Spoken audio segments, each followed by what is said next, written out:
Good morning, everyone, and welcome to the second episode of the Digital Skills Talks. Just a little bit introduction about the format. The Skills Talks is a new format of online events that has been launched within the Digital Skills and Jobs platform. So you will have a chance to meet in conversation with technology experts once a month for a conversation during breakfast, just like today. You can follow us on our Microsoft Teams channel and also on our Facebook channel. So every time we will delve into a different technology topic. Last time we had the chance to discuss about skills in AI. And today we will talk about skills for data with our guest, Kamakshi Rajagopal. Welcome. Thank you. Thank you for the invitation. Welcome, Kamakshi. Kamakshi is an independent expert in educational technology. She published a deep dive on the digital skills and job platform. I invite all of you to check it out. It's called All Things Data, a Skilled Workforce in a Data-Driven Future. Okay, with this introduction, I will start the actual conversation. So starting from your deep dive, so starting from your paper, I would like to ask you to give us a short overview of what is the European framework in terms of data strategies. In other words, how is the European Union pushing the enterprises to invest in and capitalize in their data strategies in a way that is fair and secure? So, as we know, now data is increasingly being seen as a source of revenue by enterprises. So, it would be interesting to delve into this aspect. Yes, indeed. So enterprises are kind of discovering that they have a lot of data. It can be, data often related to the services that they offer or the products that they offer, but also a lot of, personal or more person related data of their employees or possibly their customers. And as you say, they see this now as an opportunity because the data tools and possibilities to gather them and structure them and analyze them is becoming more affordable. Companies are looking at, how can we create new revenue streams possibly with this data? And I think in a broad way, you can see that enterprises use it in two different ways. Either they employ it to create their own operations better, or they look at how can their services be improved, or possibly do they make new services and so on. And it is this kind of context that the European Commission, I think, is also trying to stimulate because they see that the value that can come out of data, and it is the future where the economy is going. And but they want to do this in a fair way because, of course, we have the experience of the big digital players who have had access to this kind of data for a long time, and it has created, in some cases, kind of monopoly situation. And that is the regulation, I think, is structured around minimizing that and creating a fair playing field. and I mean, I think that the most evident or the thing that most people will be aware of is the GDPR, which is like the starting point where the relationship between an enterprise and an individual is we clarified a little bit more what is allowed, what is not allowed, and so on. But this way is also structured more and more in the digital services side, in the digital market side, and also the AI or Data Act and the AI Act that is coming up. I think there it's the focus has been very much on how do you make sure that data collection happens in a transparent way, that it is, there's accountability for what is collected, and that it is also, there are possibilities to share it also in a fair, secure way with other companies across sectors and so on. Yeah. Okay, thank you. So connecting to this, now we see more and more types of data-based tools. So they can facilitate the collection and the management of data. And maybe many of us have already been in touch with them without even realizing that they are. So I would like to ask you, can you give us maybe a short overview of what are the most relevant types of database tools, and also what are the intersections of these database tools with other technologies that are emerging right now? Yeah. So I think it's important to remember that database tools have been around for a long time. And as you say, we're all in touch with them. They're the digital tools, but possibly, there are also other types of data, the physical tools that we're used to. And the general kind of way that they work is data is always a form of measurement, right? You're measuring something, then the measurement is interpreted in some way and can make a decision based on this. And it is this flow that you see is becoming more prevalent in all our tools, but also the extent to which our role as a human is in this interpretation and in this decision making is kind of shifting. I'll maybe give an example because it's easier. So one of the tools that we're most familiar with is a thermometer. And you measure the temperature, you get a data point, like temperature for the day. And based on the temperature, you can decide, am I going to wear a sweater today? Is it cold enough or not? So that process in such a small example is basically being it's kind of exploding now because more and more data points are coming up. But if you say, okay, this is you measure something, you decide if you're going to wear a sweater. That's a simple point. But you could see that you've seen examples possibly, of thermometers where you also get a red light or an orange light. There's already a little bit of interpretation from the machine side because it's already saying, okay, this is warm, this is cold, and so on. The next step is that it could also advise you, saying, it's quite cold today, maybe you should wear a sweater. And the next step would possibly be, it doesn't advise you anymore, but it takes the decision. So suppose you're in a smart home, you have smart wardrobes, that day will only open the shelf of the sweaters because it's cold, for example, according to that interpretation. And that is, I think, the kind of things that we're exploring now. As long as it's small measurements, as humans, we're able to kind of see if it is a good judgment or not. But the problem or the opportunity that the tools have now is that they are able to combine different data points and create different interpretations. And as humans, we don't always have insight into all the things that it's measuring and how it's bringing these things together to come to the decision. And I mean, there are opportunities here, of course, but it's also we have to be able to use it in an appropriate and responsible way. And I think that is what the tools are facilitating now. And that is possibly also a thing that is exciting, but also a bit unknown in the future. So you gave me the chance to ask you, since you mentioned a very simple tool, actually, like the thermometer is a tool that everyone is able to use. Without particular, let's say, knowledge or education.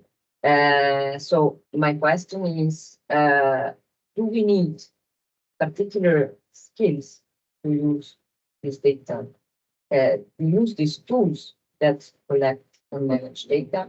And also, in general, what do you think are the skills that are needed in a data-driven world? I know this is quite a broad question, but it is very broad. It is very broad.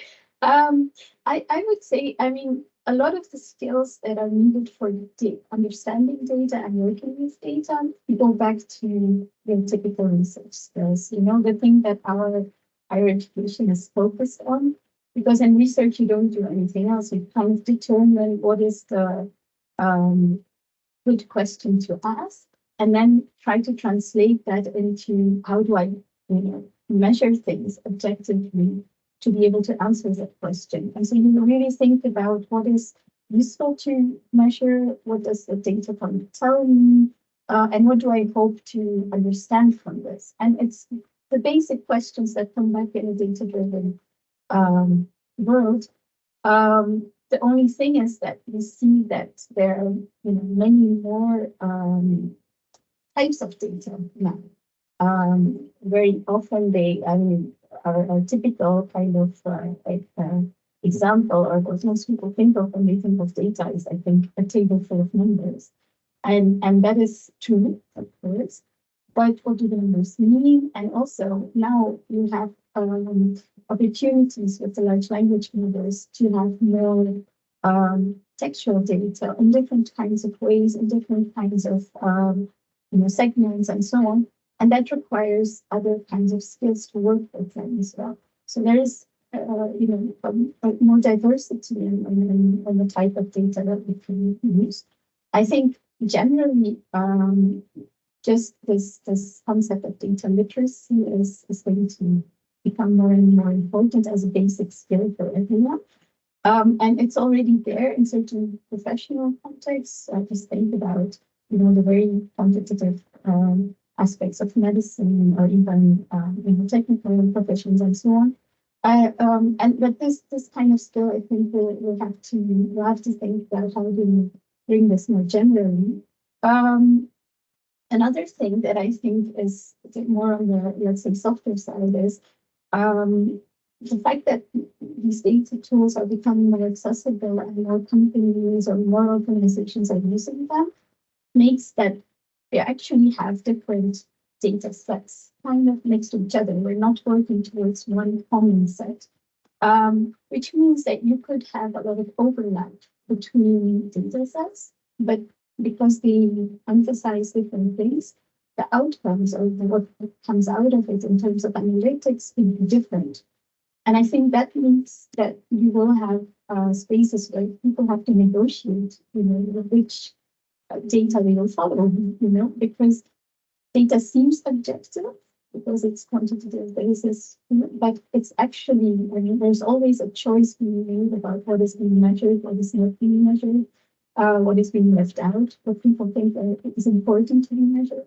And I think there will be a lot of these, more interpersonal skills really required on negotiating around this thing.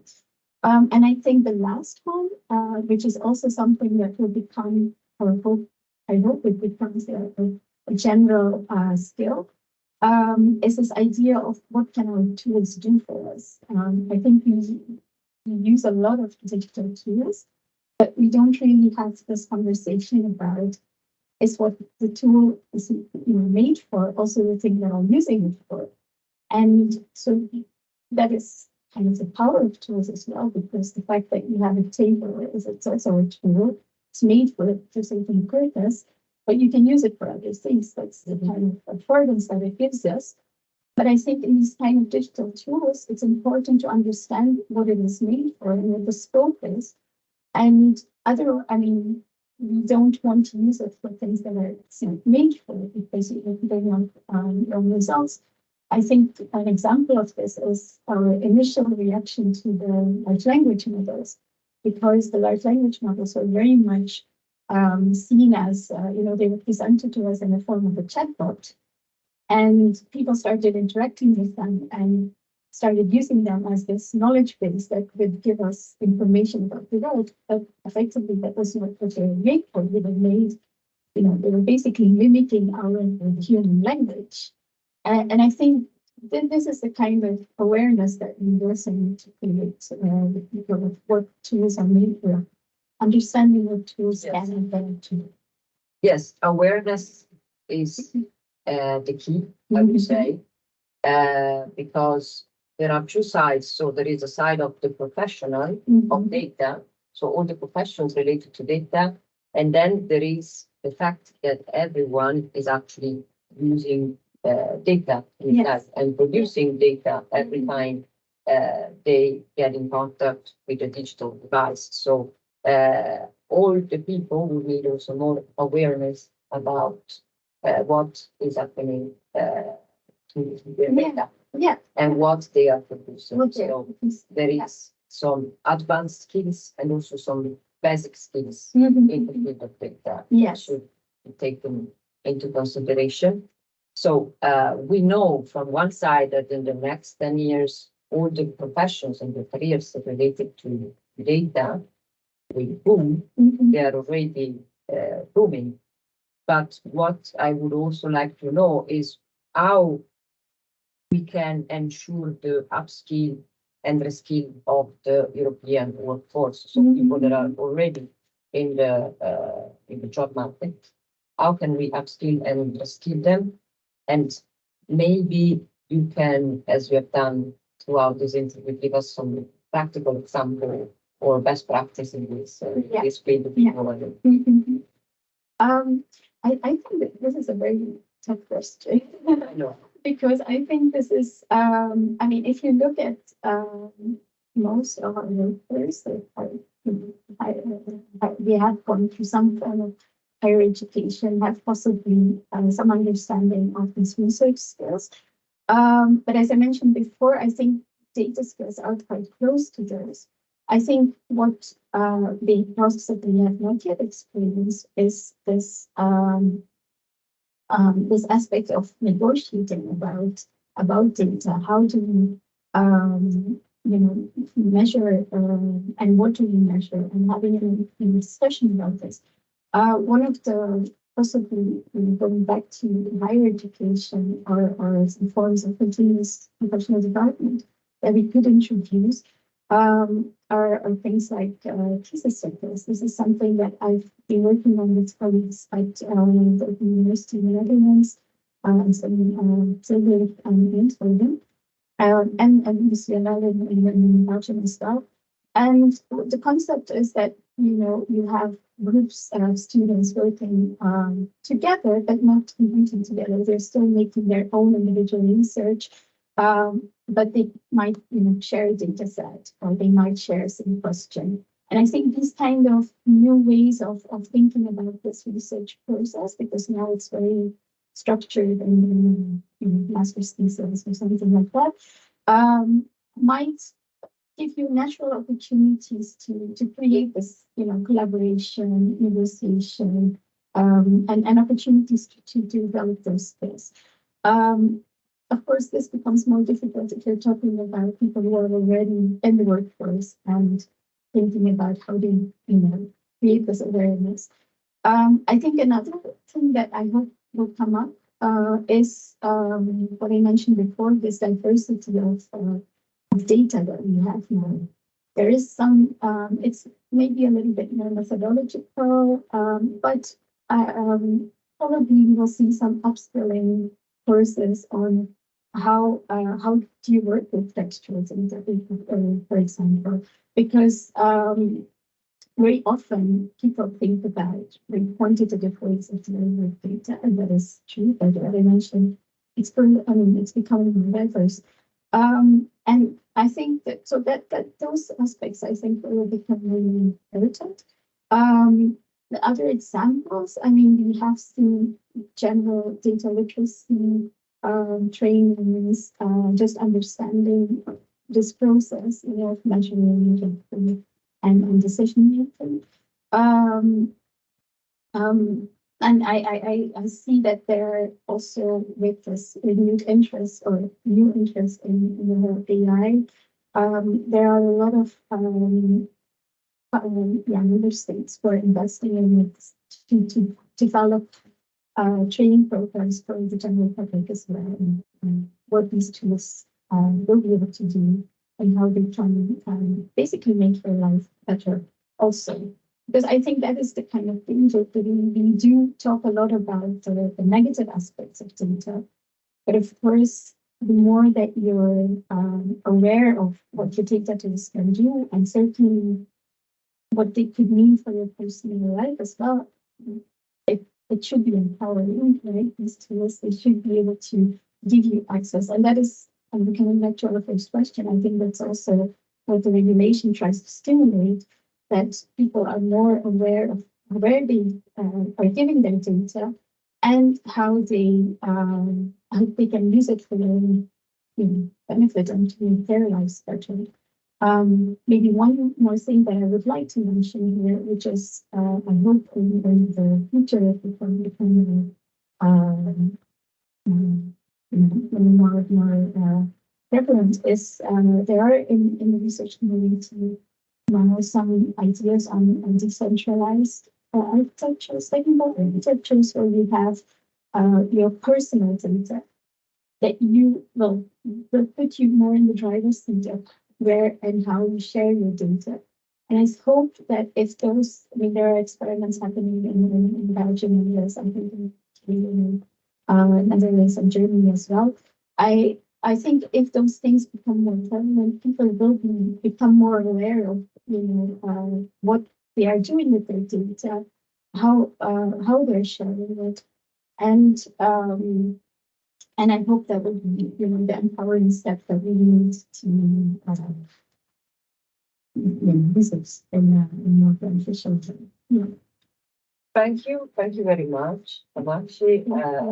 I don't have anything to add on this conclusion, actually, because I think you made a very clear point, and then you also showed us concrete case on how this scenario can go through the test for everyone. So also some stereotypes about data can be challenged a bit. So we can all be more aware and also more empowered on our own data.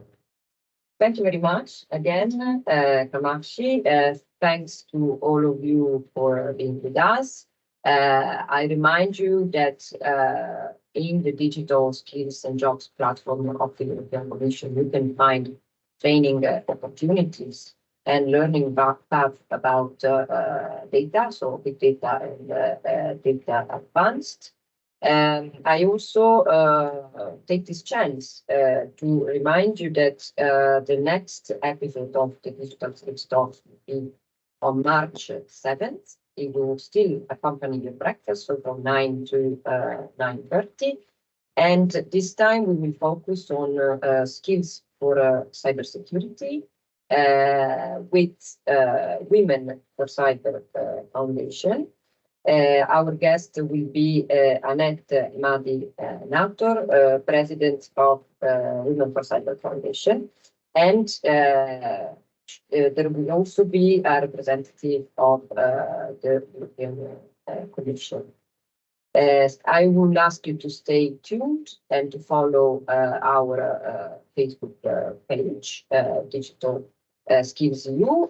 We are also on Twitter and Facebook. Don't miss the next episode, and thank you for being with us once again, and thank our guests. And I wish you a nice day.